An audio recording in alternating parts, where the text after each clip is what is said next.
Hi, welcome to Beyond the Storm with Selena. Today is our very first episode, and I have Sherry Rapp with me. Sherry and I go back a long ways. We've known each other for, well, I shouldn't say long ways. We actually haven't known each other for a great long time, but we think we've known each other for lifetimes.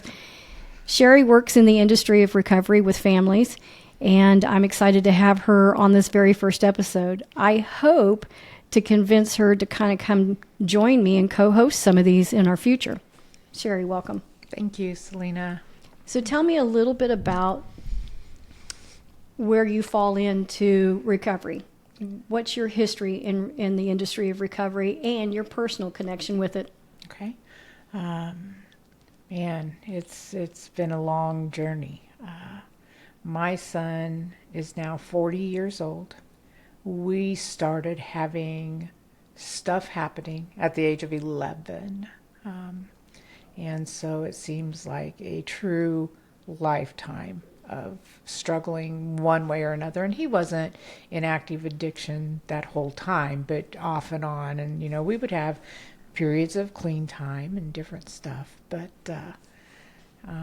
it just seemed to really grow in its severity, in its, started off with weed and then we went to everything, and drug of choice is meth. I worked at the courthouse at the time. Do you remember the first time that you realized what his drug of choice was, or it had advanced to that point? Well, he hid that extremely well. I did not, and I was a single mom, and when I wasn't a single mom, with their dad, I have two children, with their dad, there was always a lot of like chaos and stuff in the house, and so that made part of that it's hard to share this story and feel like, oh my gosh, everybody's going to come at me with, you should have done this or you should have done right. That's that's unfortunately that's the blanket we get covered in as a parent, as especially the mother. Yes. I mean, when we go back through these stories and we share about it, the first thing that comes up is defensiveness, because we were the ones making the decisions in the moment, and everybody else has the opportunity to question and judge, but right. They weren't living in the situation with us. And I just really didn't have any knowledge at that time as to things to look for. I mean, he was, 12, 13, 14, having problems at school. I mean, to me, in our world and where the community we lived in, that was not abnormal. Well, and if your son was anything like my son, he was probably just a little asshole. Okay, I mean, I'm sorry, boys at that age, sorry, I don't want to offend anybody, but they're hard. Boys at that age are difficult. They're assholes. They're mouthy. They're sarcastic. They think they know everything. Yes. You want to send them out into the world so they can, make their $1 million and then come back home. And then come back and help me. Right. Yeah. Right. But so when, and him and I have discussed this since, because he does have almost 11 years in sobriety now. Right. So we do discuss these types of things. And I know now what I did not know then is that he was, staying up all night and then falling asleep during school. And so a friend was like, here, this'll help you stay awake. And he seemed, I suppose, to have controlled that because it never reached heights of awareness to me. Yeah. They're sneaky. They're good at keeping that secret. Yeah. And like I said, I had to work, and I had his sister to take care of, and my grandmother. And so, like I said, it just, I don't need other people to beat me up because I can beat myself up just fine in I was too busy. I was not present. I was not aware. I was not. Well, I mean, let's go ahead and layer on the next ounce of guilt because we wear that guilt like it's an honor because we were working and we weren't spending enough time with our kids. We didn't make it to all of the school conferences. We didn't make it to all of the football games, basketball games, and oh, by the way, we didn't notice that our son or daughter had become involved in drugs. Yeah. It's just the one more layer of the parent Absolutely. guilt that gets thrown at us. I think more so I can relate it as a mom. I'm sure dads feel the same way too, but and then we'll go back and we'll judge ourselves even harder. Absolutely. So Absolutely, because we're the fixers. So why did we not see that? right, we fixed everything except us. Right. Well, and when they fell and scratched their knee, we bandaged that. We fixed that, and I don't know. But he did. He must have hid that from me very well for some time. And then at 17, he moved out so that he could. At 16, he had ran away from home, and the mama detective, found him. We are good at that. Yes.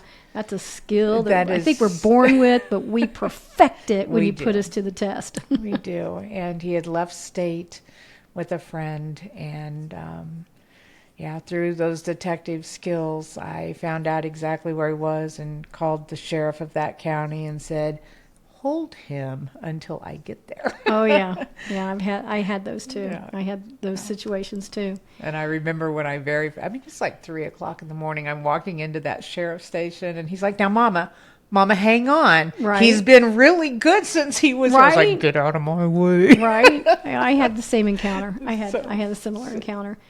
But you worked for the court system. I worked. So yes. tell us how that was hard to balance. Oh, yes.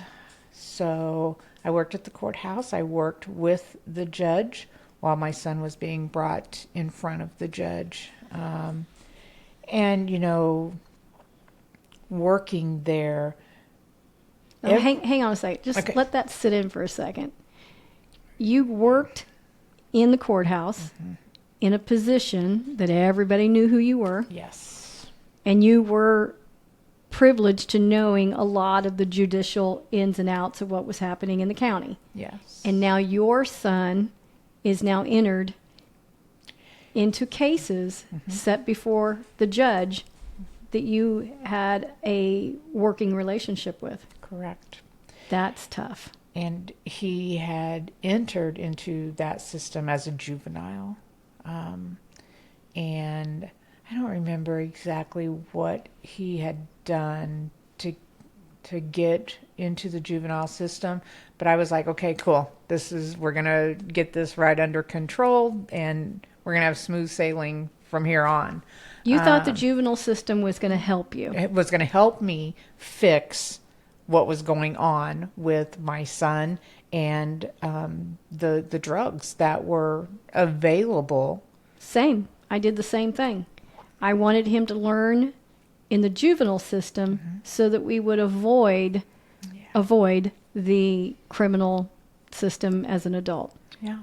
So Didn't work for I was going to say, I'm getting ready to ask you. So how did that turn out?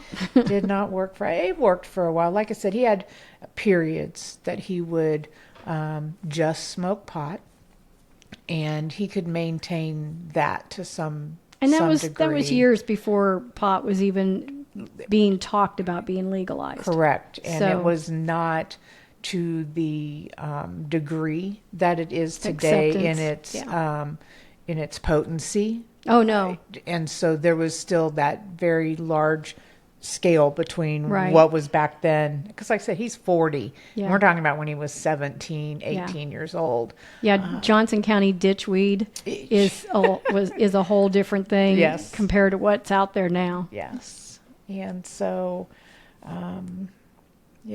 he got married and he had a couple of kids and life seemed to be going good. And then that marriage started having some issues, and that's kind of where A trigger. he dropped off. And things really, really went south. And it was hard to catch up with him Yeah. after that. Yeah. for many years. I think when they take that big leap into the drug world, they get so swept up by it that they can't reach back and connect with anybody from the past. Not for a while. Yeah. Not until they're in enough pain that they have to reach back to the rock, the symbol of what takes them back home. Right. And so your son entered into the Department of Corrections? Yes. Gosh, I should have taken down notes. These are all dates that, I thought, oh my gosh, I'm never going to forget the day this happened or the day that happened. I think it's good that you have forgotten some exactly. of it. I do too, because I don't dwell there. And that works for me to not have those anniversary dates and everything. And I do it with a lot of things in life, not just his addiction and where that took our life. But he did a couple, so working for the court system, how much do you share on a podcast?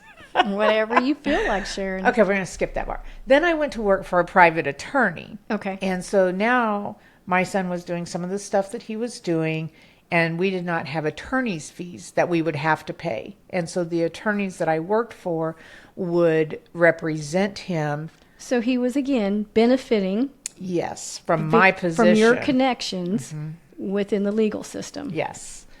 Yes. Yeah. And now that I'm saying that not to make you feel bad. Right. I'm just painting that picture. Absolutely. That had he been the child of somebody who worked at a convenience store, he would not have had the opportunities. Right. Attorney's fees are a lot. Yeah. When you're talking for any type of drug issues, well, they like cash. Not only are attorney fees, but privately funded attorneys present better representation. They do. It's controversial what I'm getting ready to say. Public defenders, they are there. They are provided through the court system. They're paid through the court system. They're overloaded. They don't look at your case as long or have the advantage of the time spent with you in an office versus meeting you right before you're in front of a judge.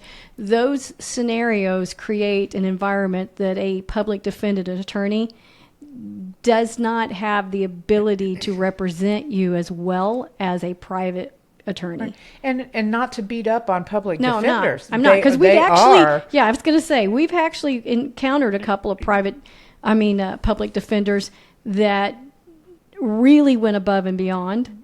There's one out of Cass County that I actually sent her a thank you card, and at Christmas I sent them something because they went and represented him as if he was a paid client. Yeah. And that doesn't happen It doesn't happen. We've seen it both ways. But yes, he did. We both benefited. And,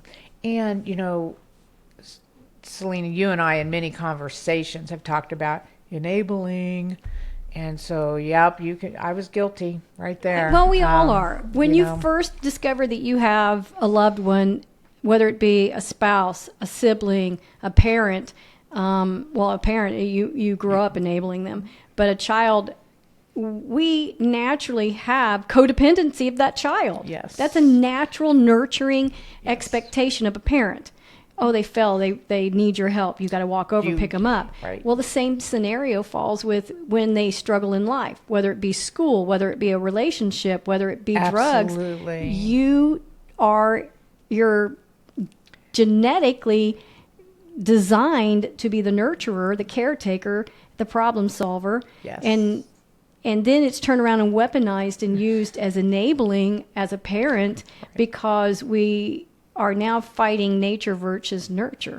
Right. Right? So it is such a that's a hot topic for me. Fine line, and you explained that phenomenally. I mean, it really is. It is our genetic makeup as for most moms, and to dads to some degree. But we are different, and so Yes, when I worked for the attorneys and he would get into trouble, one would, okay, I'll defend him on this, and again, because of the town and everything, it could get written down and he could go on his way. Yep. Each time, Mama 100% believed this is going to be the last time. He's going to learn this time. Yep. Yeah, and unfortunately, whether you had the opportunity to have an attorney, moms who don't have the opportunity to have the attorney, even though those outcomes may be different, we still feel the same way. Yes. Okay, we've been through this. We've came through unscathed or less scathed, and then they turn around and they do it again, and that feeling of, I don't know, I would describe it as a feeling of betrayal, that my son went out and I got him out of this mess, and here we are in another mess, and that's that cycle of addiction that, as a mom dealing with it in the beginning, we don't understand. We're in that cycle. Right. We don't know where we're at in it. We don't even acknowledge that it's a cycle. We don't even know that that's what's happening to us. But we begin to take those steps in that. We're the fixer, and then we get betrayed. And then we have to go fix that, and then we get betrayed again. Yeah. So he finally ended up in trouble in a county that was too far away. I was not going to ask the gentleman that I worked for to drive that distance. It was also a county that is known for not making any kind of deals. The judge is, I'm going to clean up my town, and you've been in front of me 2 times now. Yeah. And see you later. Right. And so he was... Probably the same county that Stephen fell into the same thing, called a habitual offender. Yeah. And same thing. So that's when we hit the Department of Corrections and all of the feelings and I was going to say, everything take a that minute goes and along. describe to me what that was when you realized it was no longer a county situation. Now your son is in the system of the Department of Corrections. So when he was sitting in jail in this county, and I told him, I'm not going to ask my attorneys to drive that far. You're going to have to get a public defender and do whatever you do, and then call me and let me know what happens. I bet that was an uncomfortable conversation. It was. But at the same time, the county in which we lived in handles things so differently than the county in which he was now at. And I didn't realize any of that. Had I at that time, I might have done things differently. But hindsight, I'm glad I just let it play out as it needed to. One of the biggest things people always talk about is if you don't let them feel the consequences of what they've done, they're going to keep doing it. Well, I thought my son was different. We all think that. My son's different. He will get it without the consequences. Thank you. Yeah, we all think that. So, I was sitting at work when his call came in from the jail. And so I was like, hang on. I went outside to step back to my vehicle to have the privacy. And he's like, Mama, they sentenced me to 12 years. And that had to have been hard. That had to hit you hard. I hit the sidewalk. I was bawling. I did not know what to do next. I had helpless feeling. Very helpless. And having a son that always been to jail a couple times, okay, over a weekend.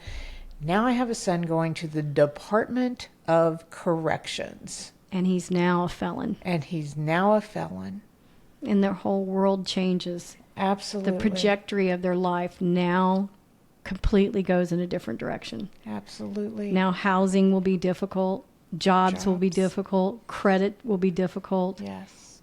Living everyday life Yeah. is difficult because of that stigma. Yeah. And I think that we're working slowly away from that. But again, we're talking several years ago, and there wasn't the help that is out there now. No. And for us, everybody's journey is different. We talk about this all of the time. For us, my son found his sobriety in the Department of Corrections. If he would have been sentenced to a 120 or done 100 days, I don't necessarily believe that our journey would have changed at that point. I think the fact that he went to the Department of Corrections with that length of a sentence after the first 6-7 months got his attention. I bet. Of, am I really going to be here fucking 12 years? How many years did he actually serve? He actually served 4. And that surprised us because, I'm asking the attorneys, well, oh my gosh, what are we looking at? And they're like 85%. Yeah. And I'm like, what? Yeah, the what? habitual offender part of it. And now they even have a new system. I think it's called I don't want to call it because somebody will watch this and say I'm wrong. Right. Now they have a new a system that it's the most incredible math out there to be able to figure out what they actually serve. But Right. so what happened that he ended up serving such less time than what the sentence was? Couldn't tell you. We went in front of the parole board a couple of years, 3 years in, and they gave him, 3 different dates that it might be and said, hey, would you like to go to Maryville? And you can do a 6-month actual treatment program and then go on home. And he was like, absolutely. Yeah, I would love to do that. And I was at the parole hearing with him. And then... and that does make a difference when your family will show up at a parole hearing. And, Selena, so many of us, and myself included, I sit and I talk about this, blah, blah, blah, blah, blah. But I was tired of him. Yeah. I was distraught with that cycle that I helped you get out of this. Why are we here again? Right. And why are you doing this to me? Well, and it's you have a natural resentment that gets. We don't even know that's what it is, but it's resentment that's building for all of my time and my effort and my energy and my love, and you shit on me again and again, and it's disrespect to me, who I've given up my time, my energy, my money, my reputation in the community. Yes. That was one of the hardest things. Because in the office in which I worked at the courthouse, all the women were married, their kids were little, life was la la la, and then there's Sherry. Well, and then you almost want to go, you just hold on till little Johnny gets older. Let's see what kind of hell they put you through. Yeah. We hope that doesn't happen, but it happens there. It's there. Yeah. As I was sharing with my husband the other day that at one point when Richard was really in his active addiction and Facebook was starting up and everything, and I would make friends with all these people that I went to high school with, and they would start sharing about my kids going to college, and I would unfriend them because I didn't want to hear their success story. I just posted about this too. I did. I just posted this on my TikTok, and you may not have seen it, but I posted about when your kid is a mess and they're in full-on active addiction. What the hell do I post about? Right. What am I supposed to post about? Okay, yes, I bought a new vehicle, so I posted that. I posted, I started a new job, or maybe vacation. but you're not getting my daily life, because my Right. daily life is a shit show. Yeah. And I'm not putting that out there for all of your judgment, because I know. And just the hurt. Yeah. Yeah. The hurt. And I wouldn't ever wish it upon any other person's child or No. loved one. Not ever. No.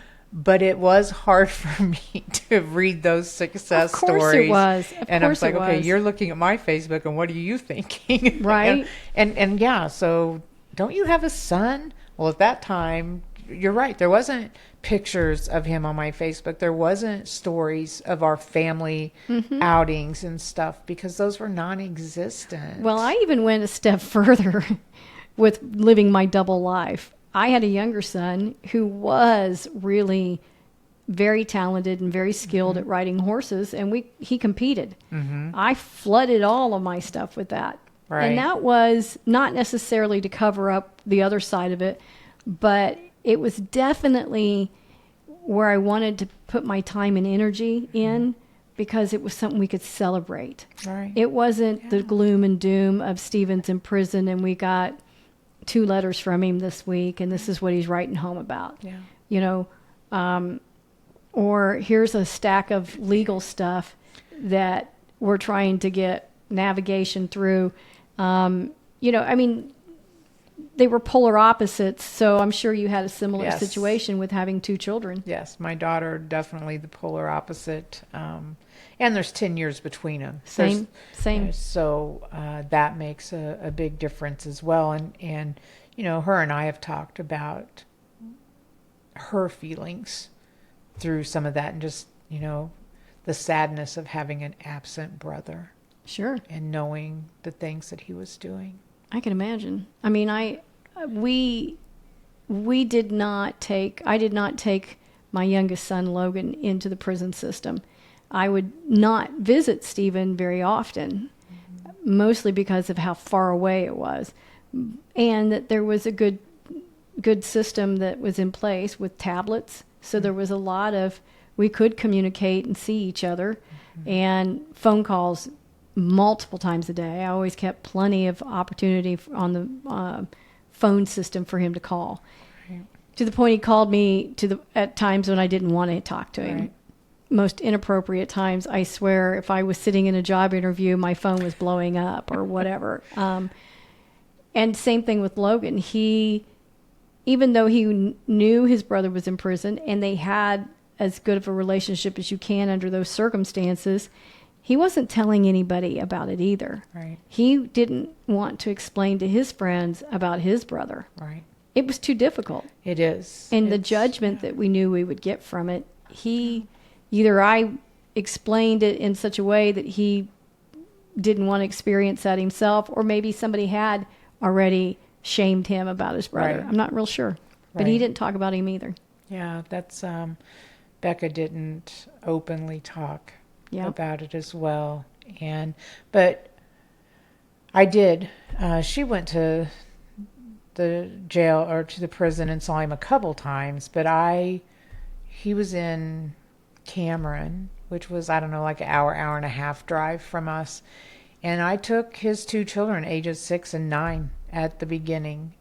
Took them to see him once a month. Thankful that his mom allowed that to take place. But that was one of the key points for him. You shared that with me. Because even just a couple weeks ago, you know, my son's going through some rough patches right now. And so the one thing that has grown in our journey and our relationship is the open communication and the honesty. That's great. Because we sure didn't ever have that before. And so I asked him, you know, are you going to go backwards? Are you thinking about, are you feeling it? And is there a relapse upon us? Are we getting ready to go down a road we don't want to be on? To be watching for. And he's like, no, Mama, he says, I have you and Suki to thank. That's his daughter's name is Suki. He's like, I have you and Suki to thank for that. And it was because when it was time for us to leave, Suki had such a hard time and would just cling to him and cry. Wow. It was very, very difficult.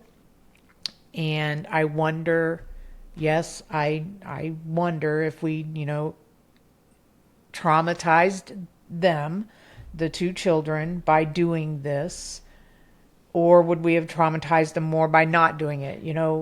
We do the best. Yeah, that's that what I we was saying can. about you get faced with two extremely difficult decisions. Which one of the two hard decisions do you make? Right. And then get judged by the decision you make No matter what. no matter what. Yeah. So, And they wanted to go. yeah. And, I can remember in Cameron, you have to have certain attire and different things when you go into the prison cell and Dress certain way. absolutely Yeah, the modestly. prison cell, the Yeah. prison visiting room. And for some reason, one of us didn't, I think it was Lucian, my grandson had a hole in his knee in the jeans. And sure enough, you cannot go in. Well, Walmart was strategically built right by that. They weren't stupid. So that you had to go and purchase something to get in. And so the clerk is like, well, how are you guys today? Oh, we're at my dad's, seeing him in prison across the street. And I'm like, oh my gosh. I'm sure it wasn't the first time that they've heard that, though. Right. I mean, you live in a prison town. Exactly. But it was just so, for me, and taboo. Oh, yeah. And how for them it was just like, this is our life. I don't know that it's supposed to be taboo. And let me tell you, my mother was very similar.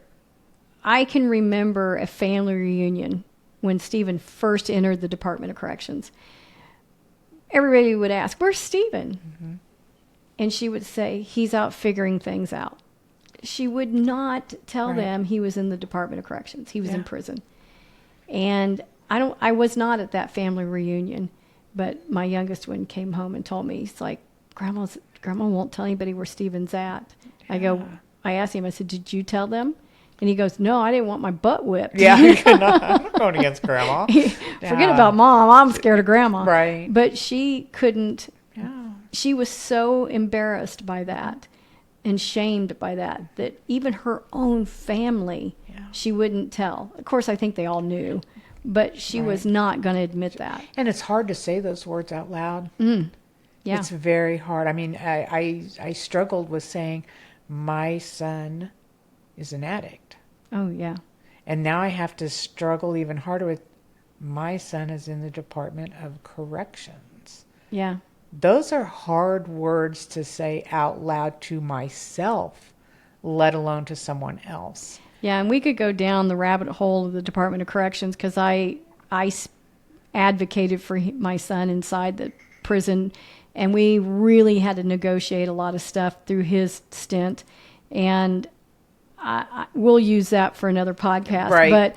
But when you have to talk about the Department of Corrections, the family that chooses to be a part of that with their loved one in prison, you're also in the Department of Corrections. Yes. You're governed by what they tell you can and can't do, when you can visit. They can decide how to sit in the chair. How to sit in the chair, and they can cancel visits for no reason. Yes. You can drive 3 hours to get there and turn around and have to go back home. Yes. And if you throw a fit, they'll take away visits more. Yes, it's infuriating. It's as infuriating as the active addiction was. It truly was, and kind of like your was it your mom or My mother. your mom? So I would tell people that ask where's Rich that he was in a gated community up north. So I wasn't lying, I love that. but. A gated community. I didn't say there was barbed We wire. didn't tell them about the guillotine wire on the top. But, Right. And then everybody's like, "Oh wow!" But there was just people, and these weren't necessarily family members, but just friends. I can see you doing that. I can so see you doing yeah, he lives in a gated community up north. It's doing great. And Yeah. really learning a lot of stuff. He's doing classes, Right. inside outside dad, but Right. That's it's hilarious. classes. Yeah.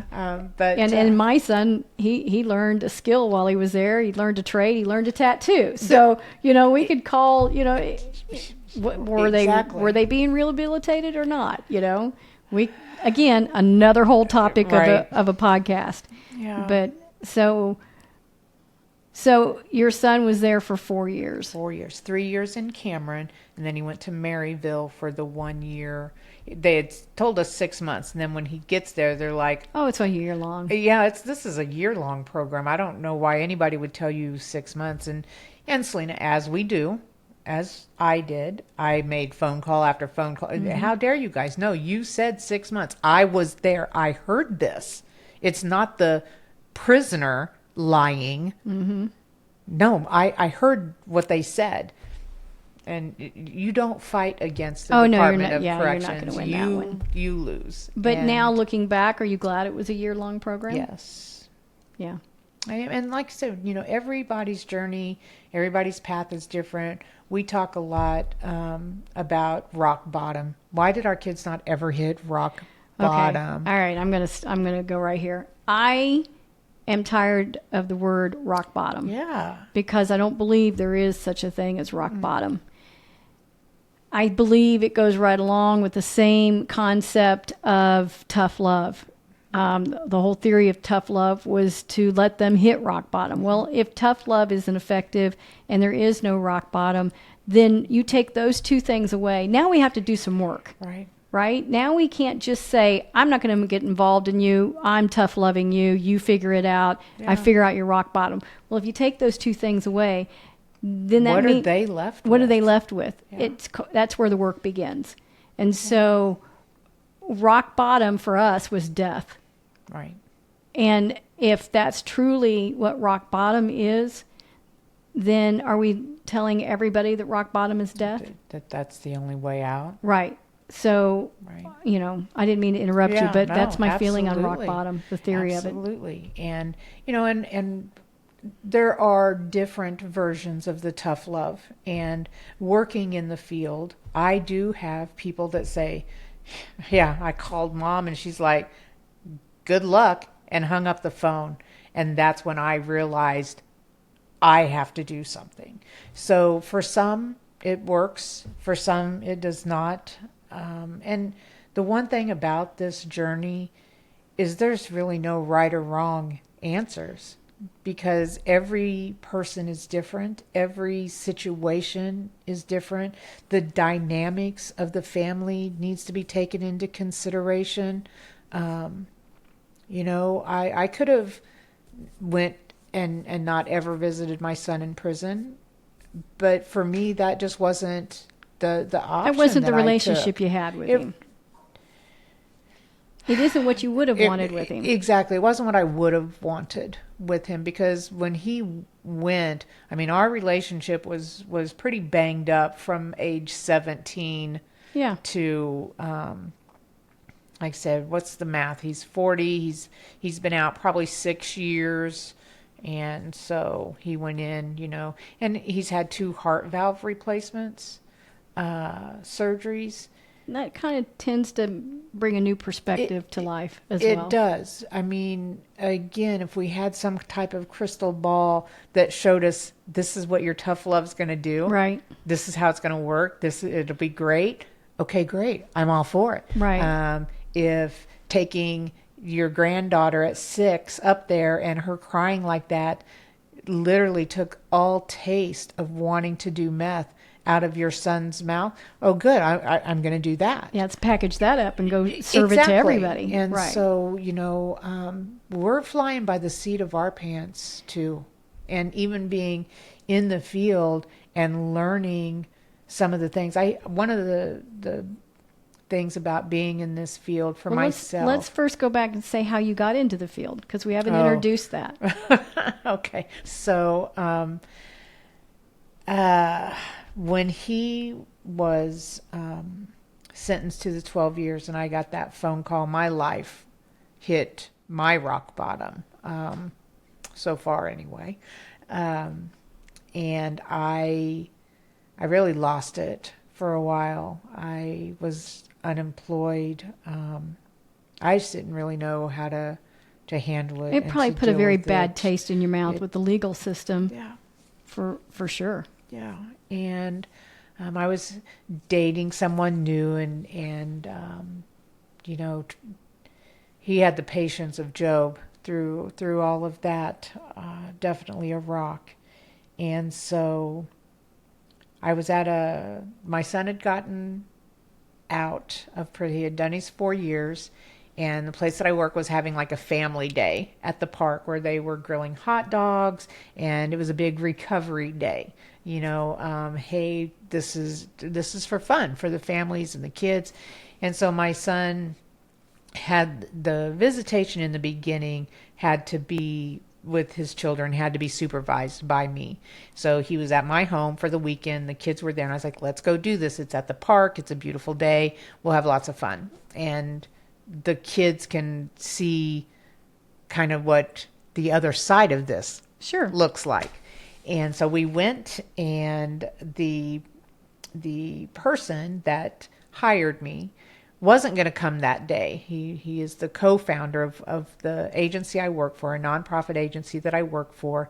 And so, but his wife was like, no, you got to go, you got to go. And so he showed up and he saw me, and I have a Facebook page, and it's called Don't Judge. Mm-hmm. And I started that, and I started making t-shirts that said #Don'tJudge, because everybody's like, well, where's the mom at? And I hated that.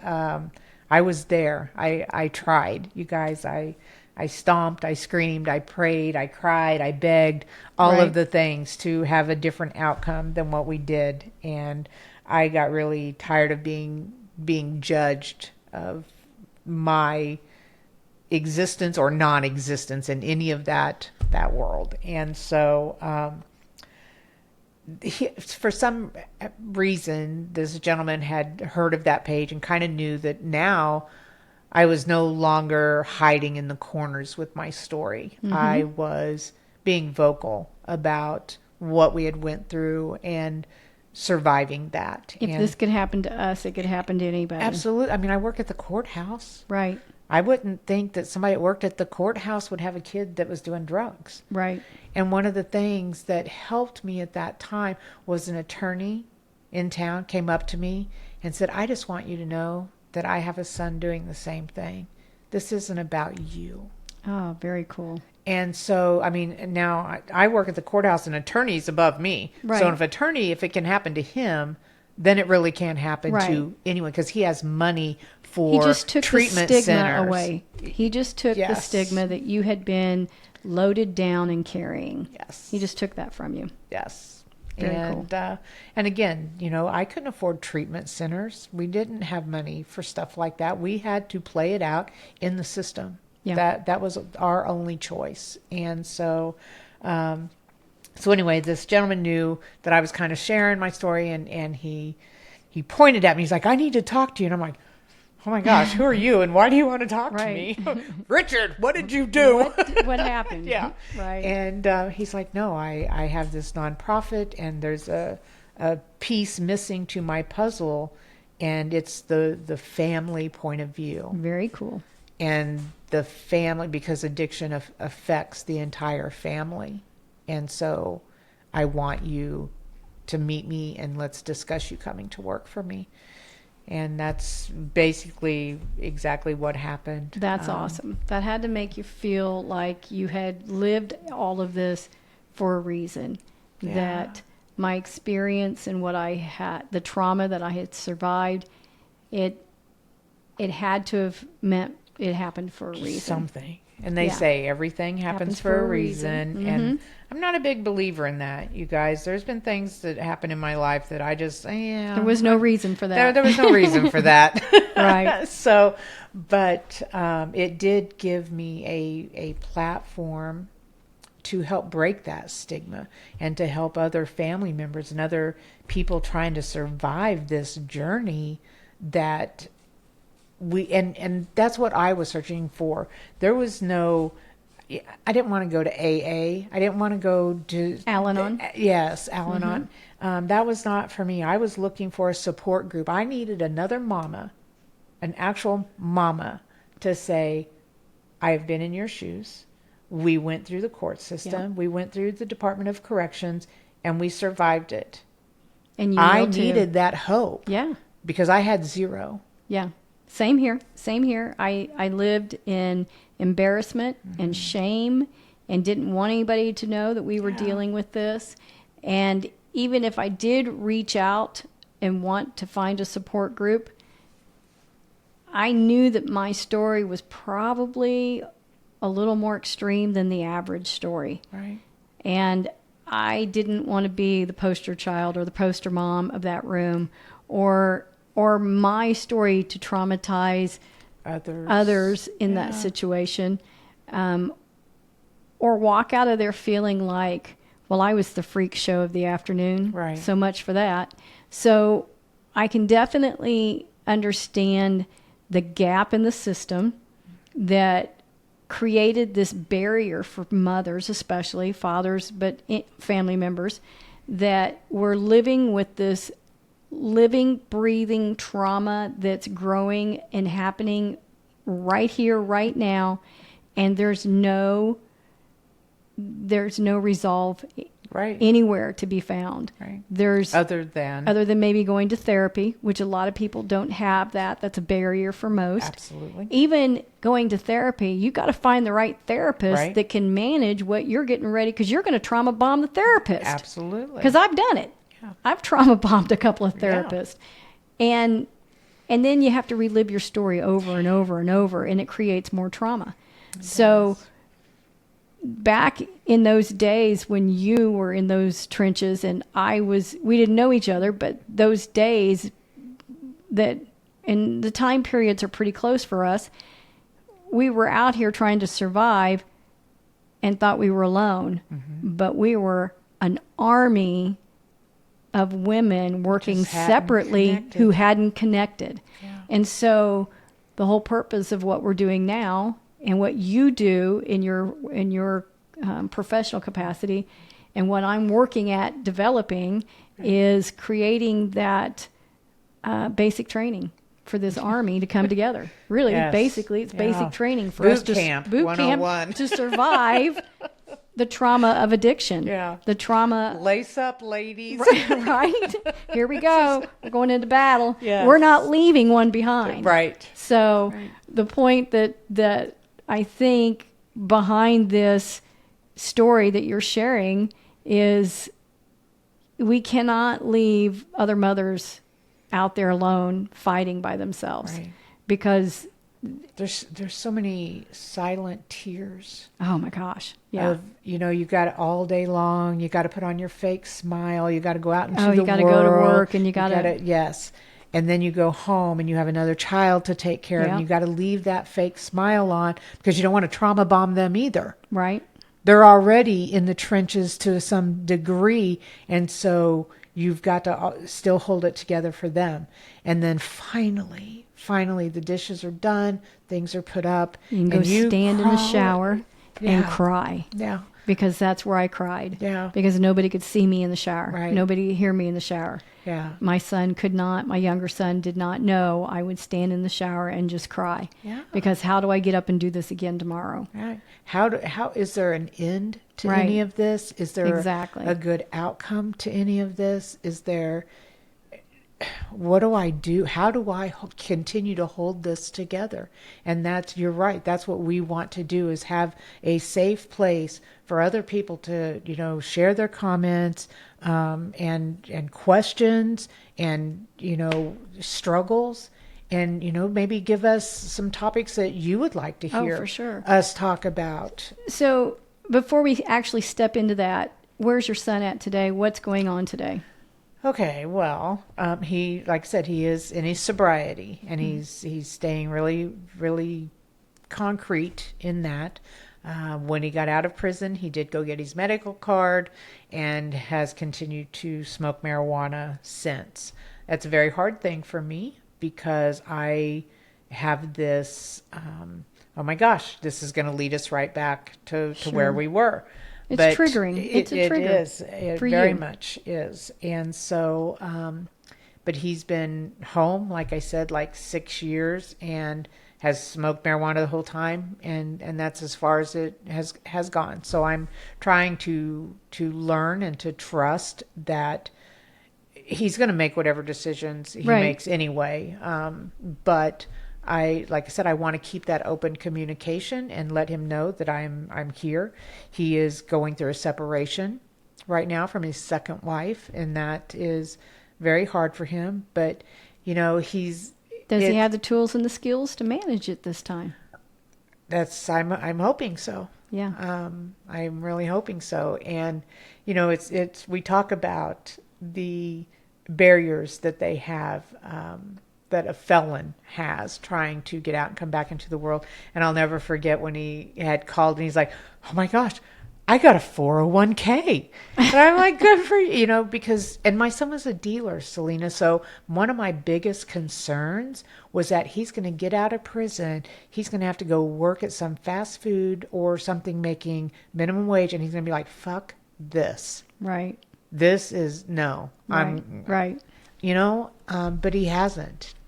He hasn't at all. And so again, but just to, have his 401k and because we always hear, recovery is boring, sobriety is boring. And so I ask him all the time, "Are you bored? Are you bored?" And he's like, "Yes, I am. But when I get pulled over, I'm not bored. You're not panicked Search about my car. Right. Have exactly. at it." And so there's really good things. There's a balance there. There is. But for the most part, like I said, we have a better relationship now than we've ever had. And a lot of that comes with maturity as well. But Absolutely. The journey we have managed together. I mean, when he was 17 and I called the cops on him and they took him out of my house in handcuffs, they had woke him up, and he was screaming, "I fucking hate you," at the top of his lungs. I heard that a lot too. I didn't think we'd ever I don't think be. there's a mom out there or parent out there that hasn't had their parent or their child scream, "Fuck you, I hate you." Yeah. I think it's just part of the disease of they have to blame somebody. Right. You're the target because you're the one that's never going to really leave them. Right. And so you're the easy person to attack because they're truly not going to lose you. Yeah. Now they're going to, you're going to step back. You're going to step back. Set up your boundaries. It's going to harm the relationship to a degree until there's some healing. But I think every parent has, when we're dealing with addiction, every parent has probably had that been tossed at them. Mm-hmm. It hurts. Yeah. And how we process that probably is differently. For me, it was, I couldn't allow, it bounced off of me. I would not allow it to hit me because I'm like, yeah, okay, I love you though. Yeah. So. Good for you. I was broken.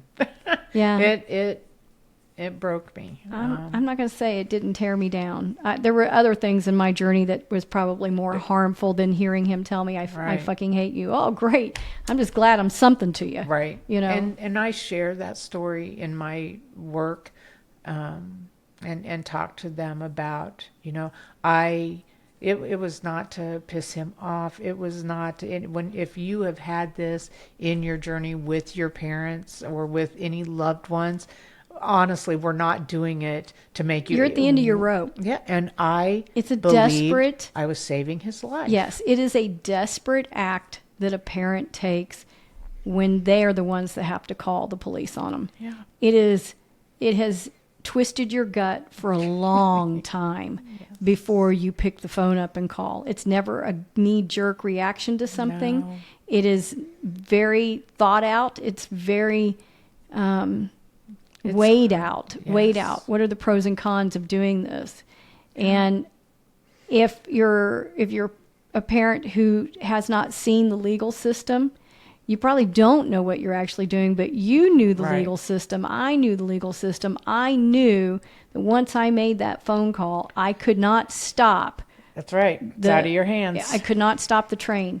And it is still guilt-ridden, still to this day, that I called the police on Steve. And I was his victim, and I called the police. And I know, theoretically, through lots of therapy, that I actually saved his life. Mm-hmm. I do know that he would have went to prison for many more years than what he did. I do know the calculated effort to protect him and save him actually did play out. Right. but I still hear my son's voice screaming at me, Yes. I hate you. Do you know what you just did to Yeah. me? And if you're a parent, you've ever had that happen, I want you to know, man, you're not alone. Yes. We've heard it too. Yeah. And even though ours obviously had a much better outcome, I still hear it. It's something that will stay with me. And that would probably hurt my son if he knew Yeah. Yeah. that I still sit with that sometimes. But Well, I think it's Yeah. important for me to share with you and important to share with anybody who's listening to this. My son passed away, but I'm excited when I hear your son's story yeah. of recovery. I'm not hurt by it. I'm not jealous of it. I actually have, I look at that and I think to myself, there's one we didn't lose, Yeah. because they're all our kids, Right. you know? Yeah. So, when people who are listening to this, there's going to be a lot of stories that we're going to share on here, and some of them are going to be tragic and some of them are going to have good endings. Right. And we're going to celebrate those great The endings, wins. and we're Yeah. going to hold their hands for the ones that had some tragedy. Yes. So, anything Yeah. else you'd like to share? Oh, there's so much, but everybody wants to go home. Well, There it is. It's a journey, and like I said earlier, we just want others to not feel alone, to know that there is somebody to talk to, and yeah. so the last question I have for you is, now, where are you at in Beyond the Storm? Ooh, man, you should give me the questions up front so that I know how to answer. I think that I will not ever quit worrying about my son and the possibility of a relapse, because it's there. It will always be there. It's, but every day I breathe a little easier as the time kind of passes, and I don't remember those dates of when he went and this and that. I kind of try to let that negativity be over there. And when I need to bring out my story and share it, I'm very open to doing that, to try and help others. But I trust my son. That's a good place to be. That's a good place. That's a really good place to be. Yeah. I like that. I would let him stay at my house while I was not there for a whole weekend. Usually he couldn't come over for an hour and be by himself. Yeah, and for folks that are really in this battle, that I'm sure they hope and pray that they get to that point in Yeah. those relationships. So that's a good place. It takes a long time, and it takes work from both sides. You have to have a willing participant. Oh yeah, And my son, when he come home from prison, was very willing. that's all we can ever hope and pray for, is that our family members have gotten to that point, Yeah. that they're putting in the work, they're taking the accountability, and they're working Right. the program with the tools that they've learned or picked up along the way. And I have to be accountable for the energy that I add to that. Even today, there's just been so many things along the way.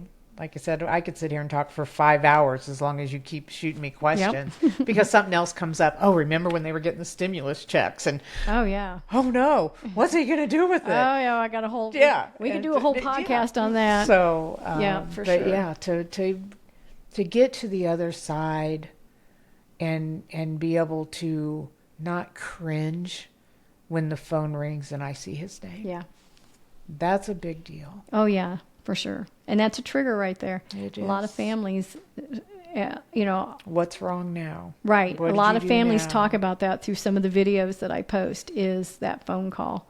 And I talk about some of this repressed memories that I struggle with, and it kind of keeps coming back, that same topic of, it's when the phone rings. And any of us that have lived in fear of that phone ring, we know exactly what you're talking Yeah. about when you say you'd be glad when you no longer, or when you'll know that you're beyond Yeah. the storm, when that no longer becomes the trigger. Yeah. So, well, Sherry, I appreciate your time today, and I appreciate everybody joining in. This has been our first episode. We hope to bring lots more information, lots more interesting guests along the way, and let folks share their journey, whether that be somebody who is the family member of a loved one struggling, or whether it's somebody who has made it through the other side and they've got some sobriety under their belt. Those are the folks that I want to talk to. Right. I think it'll be interesting to hear their points of view of the family dynamic of while they were in active addiction. But for now, I want to just tell everybody thank you for joining us, and we hope you guys have a good day. Take care.